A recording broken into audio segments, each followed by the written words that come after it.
ओम नमः शिवाय।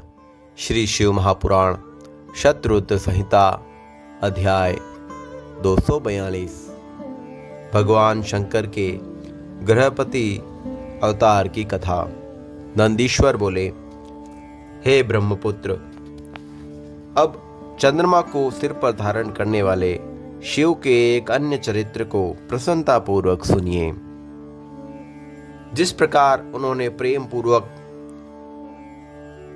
विश्ववानर के घर में जन्म लिया, हे मुने, गृहपति नाम वाले वे अग्निलोक के स्वामी हुए। वे अग्नि के सदृश तेजस्वी सर्वात्मा एवं परम प्रभु थे। पूर्व काल में नर्मदा के तट पर नरमपुर में शिवजी के भक्त विश्ववानर नाम वाले पुण्यात्मा मुनि हुए। वे सदा ब्रह्मचर्याश्रम धर्म का पालन करते हुए नित्य प्रति ब्रह्म यज्ञ का करते थे। वे शांडिल्य गोत्री के थे और बड़े पवित्र, ब्रह्म तेजस्वी और जितेंद्रिय थे। वे सभी शास्त्रों के अर्थों के ज्ञाता, सर्वदा सदाचार में तत्पर, शैव आचार में अति प्रवीण और लौकिक आचार के ज्ञाताओं में श्रेष्ठ थे। उन्होंने भार्या के उत्तम गुणों पर विचार कर उचित समय में विधि पूर्वक अपने योग्य कुलीन कन्या से विवाह किया। वे प्रतिदिन अग्निशुषा, पंचयज्ञ और षटकर्म में संलग्न रहते थे और देवता, पितर एवं अतिथियों का पूजन करते थे। इस प्रकार बहुत समय बीत जाने के उपरांत एक दिन उस ब्राह्मण की सुचस्मती नामक पतिव्रता पत्नी ने पति से कहा, हे नाथ, मैंने आपकी कृपा से आपके साथ उन सभी भोगों का भोग किया है जो स्त्रियों के योग्य तथा आनंददायक है। हे नाथ, अब मेरी एक विशेष अभिलाषा है जो मेरे हृदय में चिरकाल से स्थित है और वह गृहस्थों के लिए उत्तम भी है। उसे देने की कृपा करें। विश्ववानर बोले, हे शृणुत, हे प्रिय हितेशिनी, मुझे तुम्हारे लिए कुछ भी अदेय नहीं है। हे महाभागे, तुम उसे मांगो, मैं शीघ्र ही प्रदान करूंगा। हे कल्याणकारी, संपूर्ण कल्याण करने वाले महेश्वर की कृपा से मुझे इस लोक एवं परलोक में कुछ भी दुर्लभ नहीं है। नंदीश्वर बोले, पति के इस वचन को सुनकर प्रसन्न मुख वाली वह प्रतिव्रता स्त्री प्रसन्नता से विनीत हो दोनों हाथ जोड़कर कहने लगी। सुचस्मती बोली, हे नाथ, यदि मैं वर के योग्य हूँ और यदि आप मुझे वर प्रदान करना चाहते हैं तो मुझे शिवजी के समान पुत्र दीजिए। मैं कोई भी अन्य वर नहीं चाहती हूँ। नंदीश्वर बोले, उसके इस वचन को सुनकर और पतिव्रता ब्राह्मण क्षण भर के लिए समाधिस्थ होकर अपने हृदय में विचार करने लगी। अहो, मेरी इस स्त्री ने अत्यंत दुर्लभ और मनोरथ मार्ग से दूर कैसी वस्तु मांगी है, अथवा वे शिव जी के ही सब कुछ पूरा करने वाले हैं। उन शंभु ने ही उनके मुख में वाणी रूप में स्थित होकर ऐसा कहा है। शिव जी की यदि अच्छी इच्छा है तो उसे अन्यथा करने में कौन समर्थ हो सकता है। ऐसा विचार कर उदार बुद्धि वाले और एक पत्नी व्रत में परायण रहने वाले विश्ववानर मुनि ने बाद में उस पत्नी से कहा। नंदीश्वर बोले, इस प्रकार अपनी पत्नी को अनेक प्रकार से आश्वस्त करके मुनि तप करने लगे और चले गए तथा साक्षात काशीपति विश्वेश्वर स्थित हैं। उन्होंने शीघ्र ही वाराणसी पहुंचकर मणिकर्णिका दर्शन करके अपने सैकड़ों जन्मों से अर्जित तीनों तापों से मुक्ति प्राप्त कर ली। उसके बाद उन्होंने विश्वेश्वर आदि सभी लिंगों का दर्शन करके काशीस्थ सभी कुंडों, वापियों और सरोवरों में स्नान करके सभी विनायकों को नमस्कार करके शिवा गौरी को प्रणाम करके पापों का भक्षण करने वाले कालराज का भैरव का पूजन किया। फिर प्रयत्न पूर्वक दंडपाणि, विनायक आदि प्रमुख गणों की स्तुति कर आदि केशव आदि मुख्य द्वादश केशवों को प्रसन्न करके फिर लोकार्क आदि प्रमुख सूर्यों को बार बार प्रणाम किया। पुनः सभी तीर्थों में समाहित होकर पिंडदान करके हजारों प्रकार के भोजन आदि से मुनियों और ब्राह्मणों को संतुष्ट कर महापूजन पंचार से भक्तिपूर्वक अनेक लिंगों का पूजन करके वे बार बार विचार करने लगे और शीघ्र ही सिद्धि प्रदान करने वाले कौन सा लिंग है जहाँ पुत्र की कामना से मेरा तप सफल होगा। उस बुद्धिमान विश्ववानर मुनि ने कुछ क्षण ऐसा विचार करके शीघ्र ही पुत्र देने वाले वीरेश नामक लिंग की प्रशंसा की। उन्होंने अपने मन में विचार किया कि यह वीरेश्वर सिद्धलिंग है, इसकी पूजा के प्रभाव से असंख्य साधक सिद्धि को प्राप्त किए हैं, इसलिए यह श्रेष्ठ लिंग सबसे अधिक प्रसिद्ध है। लोग भक्ति भाव से समन्वित होकर वर्ष पर्यंत इस वीरेश्वर महालिंग की पूजा करके आयु और पुत्रादि सभी मनोरथ प्राप्त करते हैं। अतः मैं भी यही वीरेश लिंग की त्रिकाल आराधना कर शीघ्र ही वैसा ही पुत्र प्राप्त करूंगा जैसे कि मेरी स्त्री ने अभिलाषा की है। नंदीश्वर बोले, ऐसा विचार कर बुद्धिमान पुण्यात्मा तथा व्रती ब्राह्मण विश्ववानर ने चंद्रकूप के जल में स्नान कर नियम धारण किया। उन्होंने 1 मास पर्यंत दिन में एकाहार, 1 मास पर्यंत रात्रि में एकाहार, 1 मास पर्यंत अयार्चित आहार, पुनः 1 मास तक निराहार रहकर तप किया। वे 1 महीने तक दूध पीकर, 1 महीने तक शाक फल खाकर, 1 महीने तक मुट्ठी भर तिल खाकर और 1 महीने पानी पीकर रहे। वे 1 महीने तक पंचगव्य पीकर, 1 माह तक चांदायन व्रत कर, 1 मास तक कुशाग्र का जल पीकर, पुनः 1 महीने वायु भक्षण कर रहने लगे। उत्तम वीरेश्वर लिंग की भक्ति पूर्वक पूजा करते हुए इस प्रकार उन्होंने 1 वर्ष तक अद्भुत तप किया।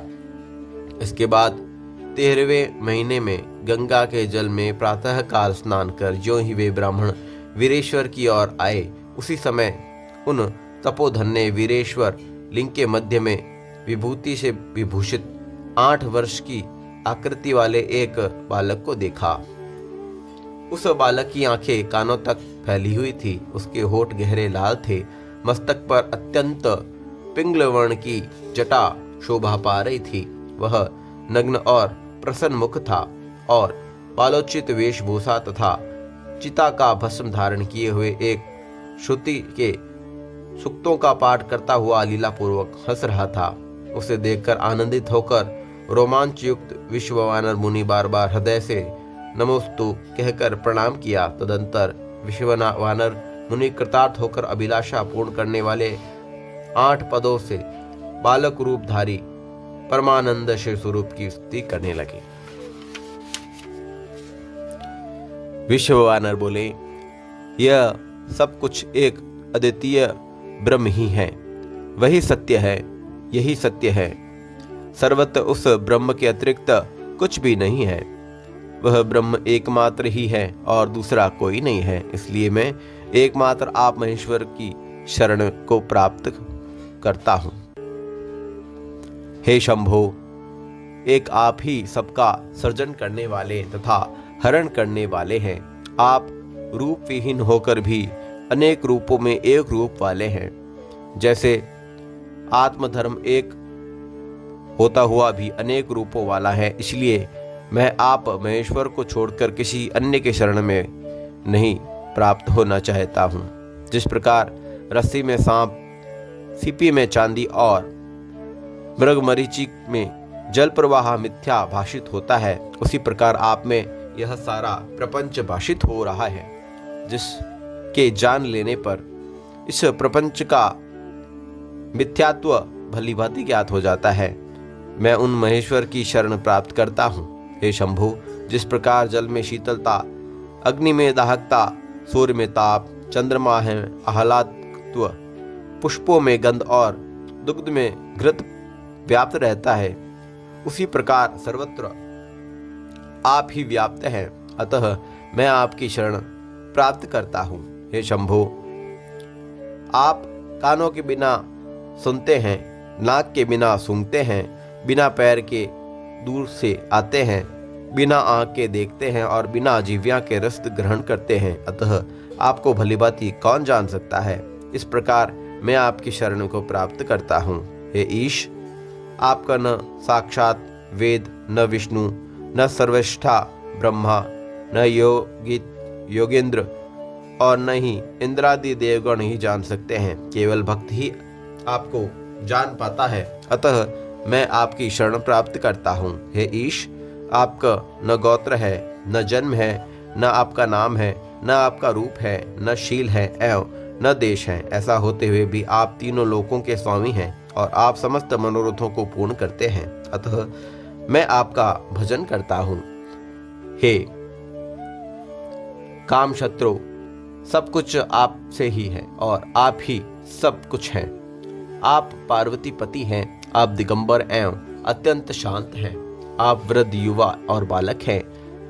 कौन ऐसा पदार्थ है जो आप नहीं हैं। अतः मैं आपको नमस्कार करता हूँ। नंदीश्वर बोले। इस प्रकार स्तुति कर हाथ जोड़ते हुए ब्राह्मण जब तक पृथ्वी पर गिरते हैं तब तक वह बालक वृद्धों के भी वृद्ध पुरातन पुरुष के रूप में अत्यंत प्रसन्न होकर ब्राह्मण से कहने लगा।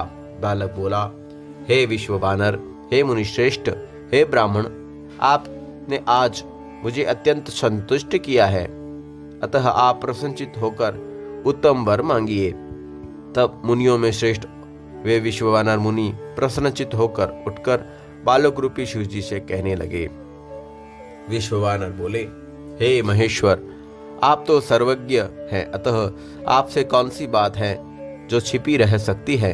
हे प्रभु, आप सर्वात्मा भगवान सर्व था सब कुछ प्रदान करने वाले हैं। दीनता प्रकट करने वाली याचनाओं के लिए मुझे नियुक्त करके आप मुझसे क्या कहलाना चाहते हैं। हे महेशान, ऐसा जानकर आप कौन सा कार्य मुझसे करवाना चाहते हैं, वैसा आप करें।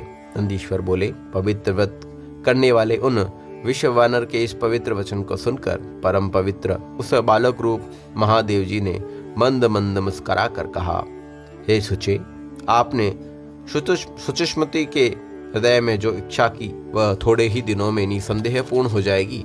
हे महामते, मैं सुचिस्मति के गर्भ से ही आपके पुत्र रूप में जन्म लूंगा और शुद्धात्मा और सभी देवताओं को प्रिय मैं गृहपति नाम से प्रसिद्ध होऊंगा। आपके द्वारा कहा गया यह पवित्र अभिलाषात्मक स्तोत्र 1 वर्ष पर्यंत तीनों काल में शिव की सन्निधि में पढ़ते रहने पर मनुष्य को संपूर्ण कामनाओं को देने वाला होगा। इस स्तोत्र का पाठ पुत्र पौत्र धन प्रदान करने वाला, सभी प्रकार के शांति करने वाला तथा संपूर्ण आपत्तियों का विनाश करने वाला है और यह स्वर्ग, मोक्ष तथा संपत्ति देने वाला है, इसमें संशय नहीं है। यह स्तोत्र अकेला ही सभी स्तोत्रों के तुल्य है और संपूर्ण कामनाओं को प्रदान करने वाला है।